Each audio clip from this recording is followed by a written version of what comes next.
먹었을걸? 인간의 기억력이라는 게 그렇게 온전하지 않아서 그래서 우리가 겨울방학부터 시작해갖고 뭐 하는 거냐면 개념에서 한 바퀴, 심화에서 한 바퀴, 문풀에서 한 바퀴, 파이널에서 한 바퀴 이렇게 계속 돌리는 거라고. 한 4번은 돌려봐야 내게 돼버리니까. 그래서 학생들이 가끔 물어본다? 선생님 암기 어떻게 하셨어요? 선생님 체력 관리 어떻게 하셨어요? 선생님 공부 도대체 어떻게 해야 돼요? 어떻게 하면 독해지죠? 제가 애들이 너무 많이 이제 그 궁금해하는 것들인데 우선 첫째, 어제도 어떤 애가 와서 물어보더라고. 선생님 저는 진짜 암기를 못하겠는데 특히 한국사 하는 애들은 정말 많이 느낄 거고 우리 사회문화에서도 암기 진짜 할 거 있잖아. 왜냐면 이익사회, 이익집단 뭐 이런 거 있으니까 암기는 제발 부탁인데 너희 머릿속에 스스로 있잖아. 나는 암기에 장애가 있다. 나는 암기를 정말 못하는 고자다. 나는 암기는 약하다. 자꾸 스스로 이렇게 세뇌를 하는데 어떻게 암기를 잘하니? 그러니까 그러지 말고 또 선생님 어떻게 하면 잠을 이겨낼 수 있고 잠을 관리할 수 있죠 할 때 내가 아까 시작할 때 너희한테 카메라 돌아가기 전에 뭐라 그랬냐면 선생님 어제 3시간 자고 왔다 그랬지. 그래서 뭐 말하다가 이 혀가 꼬일 수도 있다고 얘기를 했는데 사실 3시간을 잤지만 너희랑 지금 온전하게 수업을 하지. 얼굴도 막 그렇게 막 심하게 막 썩지는 않았잖아. 근데 내가 이제 그 얘기를 왜 하냐면 내가 옛날에 나폴레옹이랑 마가렛 대처인가 윈스턴 처칠인가 정확히 모르겠는데 영국의 수상인데 그 사람들 그 수기를 읽는데 그 평생 동안 하루 3-4시간을 잤다 그러더라고. 그래서 나는 혼자 생각했어. 인간이 자야 될 적정 수면 시간이라는 건 어쩌면 우리가 일종의 억압과 속박과 굴레로 느껴오는 그런 어떤 사회적 표준인 거지. 모두가 다 그 시간을 자야 되는 건 아닌 건 아닐까? 나는 물론 건강했어. 너희는 체력 상황에 따라 누구는 7시간을 자도 정말 잠을 못 이길 수도 있고 누구는 4시간을 자도 버텨낼 수 있는 체력이 있어. 체력은 물론 모두가 달라.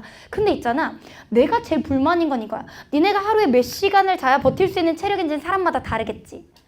그런데 너네 반성해봐. 적어도 내일 학교 가려면 몇 시엔 자야겠다 하면서 잠이 오지도 않는데 누워서 자려고 노력해본 시간 없어? 잠이 안 와. 근데 내일 학교 가려면 엄마가 자야지 해갖고 나도 누웠어. 그래 이 정도 시간은 자야 내가 버티니까. 그 잠이 안 와. 친구한테 톡을 보내지. 너 자냐? 내일 학교 가야 되는데 어떡하지? 야 같이 게임 한 판 할까?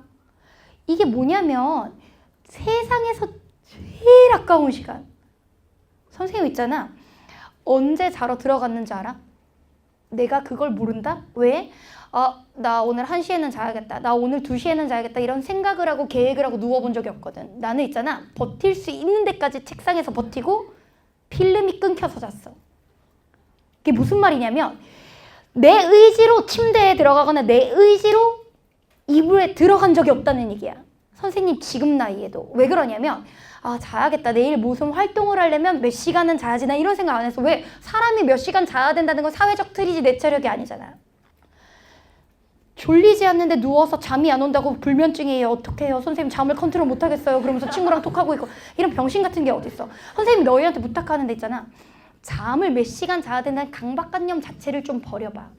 많은 사람들은 적정한 시간은 자야지 다음날 막다 그러지. 근데 실제 니네 수면의 질을 잘 생각해보면 누웠다고 다 자는 거 아니지. 근데 그 누워있는 시간에 공부 안 하잖아. 오늘부터 당장 한번 해볼래? 몇 시에 자야 된다라는 생각 없이 몇 시에 누워야지라는 생각 없이 버틸 수 있을 때까지 책상에서 버텨봐. 그럼 있잖아. 내가 언제 잠들러 들어갔는지를 모르고 내가 몇 시에 자는지 맨날 모르고 산다. 나는 그랬어 고3 내내. 내가 몇 시에 잤는지 몰라. 너 어제 몇 시간 잤어? 몰라. 그냥 쓰러졌는데 눈 뜨보니까 침대야. 눈 떠보니까 이불이야. 적어도 1시에 자야겠다고 누워서 잠이 안 오지. 오늘 커피 마셔서 그런가? 내일 수업인데 못 일어나면 어떡하지?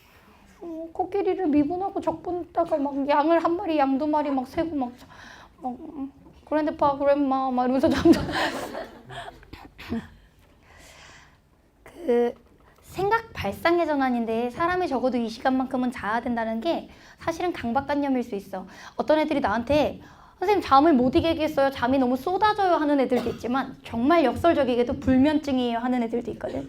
그 불면증이에요 하는 애들한테 사람이 꼭 자야만 한다는 강박관념을 버려. 잠이 안 오면 그 시간에 앉아서 공부하면 되지. 뭘 얼마나 행복해. 네? 네? 그러더라고. 우리 회사에 그 디자이너들은 약간 이렇게 크리에이티브한 일들을 하기 때문에 다른 업무보다 출퇴근 시간이 좀 자유로운 편이야. 그래서 다른 사람들은 뭐 아침 9시에 출근해갖고 저녁 6시에 퇴근하고 이러면 선생님이 이제 다니는 회사의 디자이너들은 조금 늦게 출근해서 새벽까지 일하고 이제 보통 그러시는 분들이 많거든. 근데 그분들이 내가 맨날 새벽에 사무실에 있는 걸 보셨잖아. 그리고 아침에 또 강의가 있는 스케줄 알잖아. 왜냐면 촬영을 하는 게 잡혀 있으니까. 어느 디자인 팀장님이 나한테 그러시더라고. 이지영쌤, 선생님 도대체 언제 씻으세요? 그래서 네? 저희가 집에 들어가는 걸 본 적이 없거든요. 사무실에서 그렇게 일하시는데 언제 나는 그 질문이 있잖아. 되게 들으면서 기분이 좋았어. 왜 그러냐면 어제 이메일 온 거 중에 어떤 학생이 나한테 이렇게 물어보더라. 선생님, 공부는요 보통 성적이 되게 안 나오는 사람이요 막 성적을 올리려고 할 때 막 3시간씩 자고 4시간씩 자고 포크로 찔러가면서 하는 거잖아요. 선생님은 원래부터 공부를 잘해 하셨을 텐데 왜 그렇게 독하게 공부하셨어요? 이런 얘기를 하더라고. 그 질문을 받고 그 메일을 보낸 학생이 아마 이 강의를 듣고 있을 수도 있는데, 근데 그 질문을 받고 난 한 번도 그런 생각을 해본 적이 없거든. 나는 지금 강의를 하면서도 좀 그렇다. 정말 많은 학생들이 선생님 강의를 들어주는 것도 알고 있고 이미 대치동에서도 온라인도 많고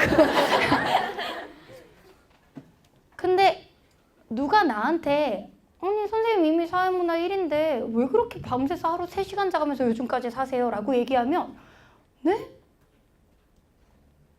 당연하죠. 그냥 더 나은 저를 위해서요 라고 얘기할 것 같아. 어제 그 질문을 답하는데 이런 생각이 들더라.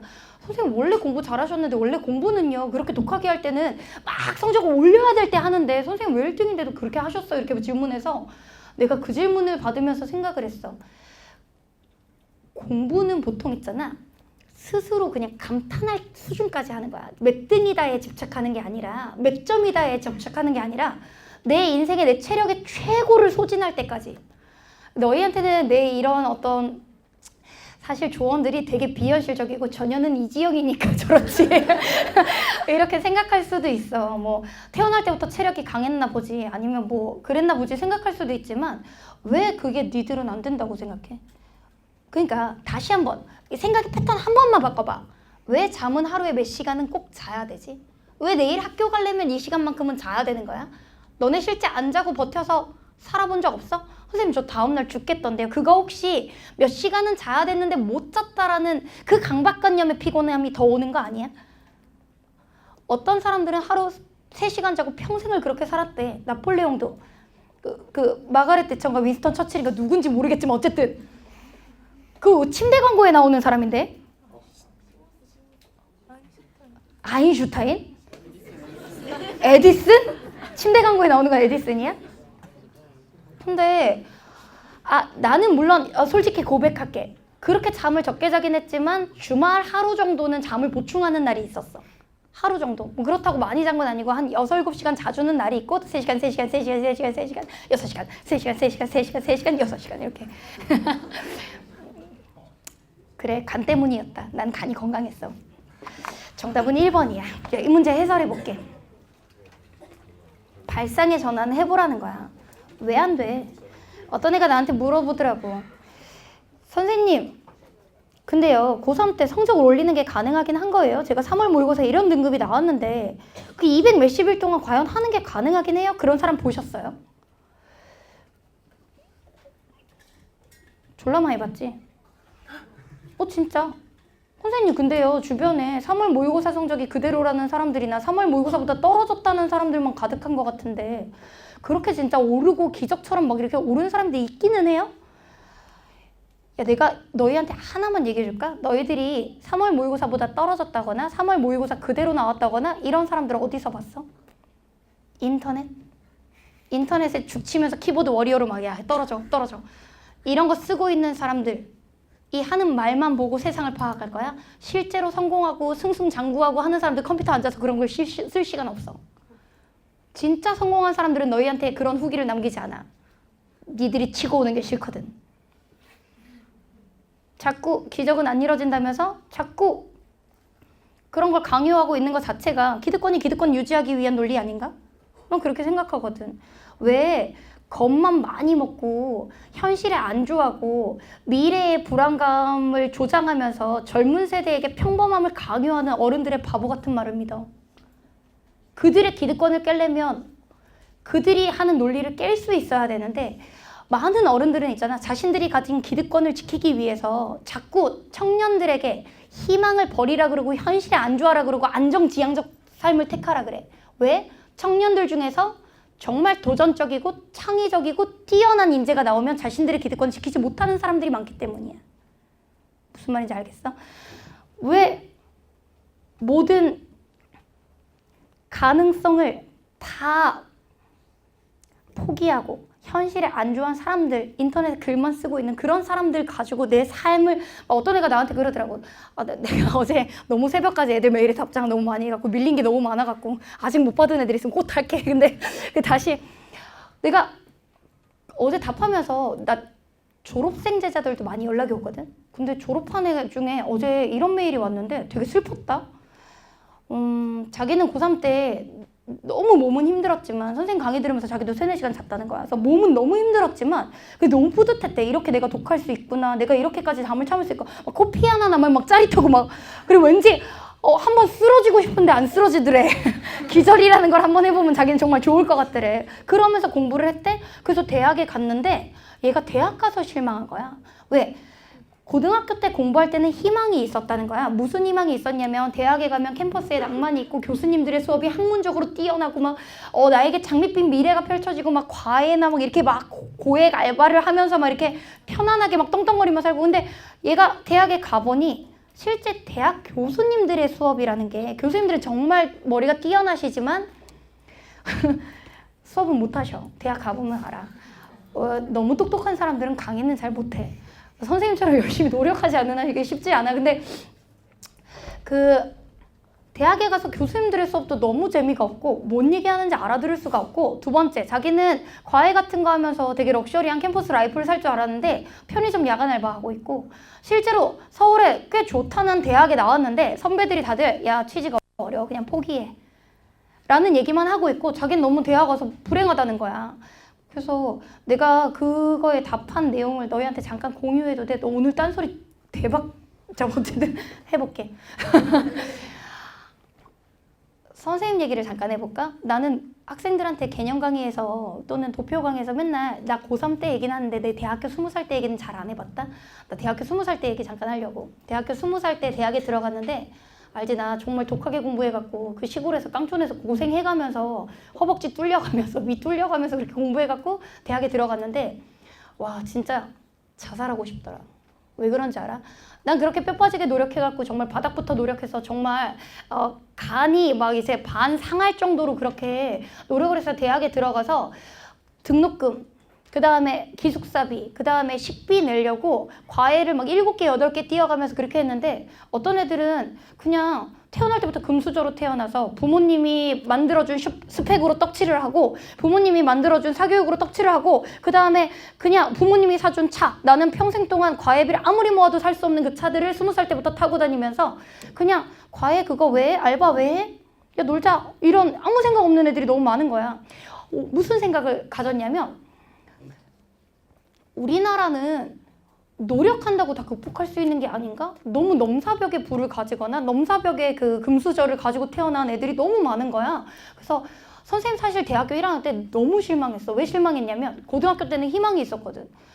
좋은 대학 가서 내가 진짜 막 서울대 가고 막 이렇게 막 하면 나의 뭐 대박 되는 줄 알았어. 근데 나는 일주일에 막 70시간씩 과외를 하고 있고 그리고 거기다 엄마 용돈 보내드리고 있고 막 난 죽겠는데 친구들은 있잖아. 왜 대학에 가면 대학 국어, 대학 수학, 대학 영어 이런 게 있어 실제로. 근데 그런 걸 있잖아. 실제 박사들한테 과외를 받고 있는 거야. 학점 과외. 그런 애들도 있는 거야. 그때 내가 만약 내가 대학교 1학년 때 그래 세상은 어차피 노력으로 뒤집을 수 없는 거였어. 이렇게 죽어라 고생하면 뭐해. 나랑 쟤네는 아예 그냥 급이 다른가 보다 하고 좌절하고 포기하고 내 삶의 희망을 놓았다면 내가 아마 성취를 이루지 못했을 것 같아. 그때 나는 좀 생각해봤어. 내가 감사할 만한 요소들이 뭔가. 고맙게도 나는 끈기가 있고 체력이 강하고 정말 독했어. 그리고 머리가 조금 있었고, 그리고 희망을 가졌어. 머리가 좋은데 독하게 하는 사람은 결국은 누구도 따라올 수 없을 거라고 생각을 했어. 그 희망을 가지고 있었는데 정말 고맙게도 연령대별로 세상이 보상을 좀 해줬어. 그치? 근데 그 보상을 받으면서도 내가 느끼기를 뭐라고 느꼈냐면, 내가 만약 고3 때, 그러니까 나는 너희한테 이제 솔직하게 내 마음을 그냥 내비치는 거야. 도표도 중요하지만 고3 때 집안이 왜 이렇게 가난해? 나는 왜 문제집 하나 못 사고 쓰레기통에서 선배 문제집 주워다 풀어야 돼? 라는 생각으로 그냥 공부 때려치고 그냥 삐뚤어졌다면 아마 대학에 못 갔을 거고, 대학에 처음에 갔을 때 금수풀 물고 태어난 애들 절대로 못 따라잡는구나.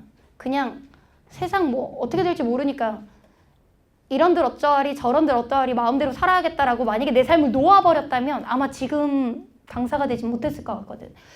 그 모든 과정에서 지금의 현재의 나를 만든 건 컴플렉스이기도 하지만, 사실 선생님 컴플렉스이기도 해. 너희한테 솔직하게 얘기하는 거 보면 많이 극복한 컴플렉스이지만, 어릴 때 가난하고 또는 뭐 가정에 어떤 지원이 없었고 이런 것들 있잖아. 그치만 그걸 극복하는 과정에서 내가 희망을 버리지 않고 감사의 마음을 버리지 않았더니 세상이 많이 갚아줬거든. 그래서 내가 너희한테 얘기하고 싶은 게 있어. 꽃이 폈다? 벚꽃이 달려. 장범준이 버스커로 또 등판했어. 꽃이 피고 햇살이 뜨고 막 이럴수록, 내가 지난주에도 얘기했지만 사람의 심리가 오히려 역설적이게도 난 수능하고 싶은데 내신해야 되고, 내신도 뭐 제대로 안 되는 것 같은데 수능도 안 되는 것 같고, 다 쓰레기인 것 같고, 막 다 내가 지금까지 살아온 인생 그냥 리셋해야 되고, 캐릭터 다시 삭제 후 다시 키워야 될 것 같아. 이런 걸 리셋 증후군이라 그래. 그럼 뭐 주변에 어느 하나 내 편도 없어. 사실 친구라고는 하지만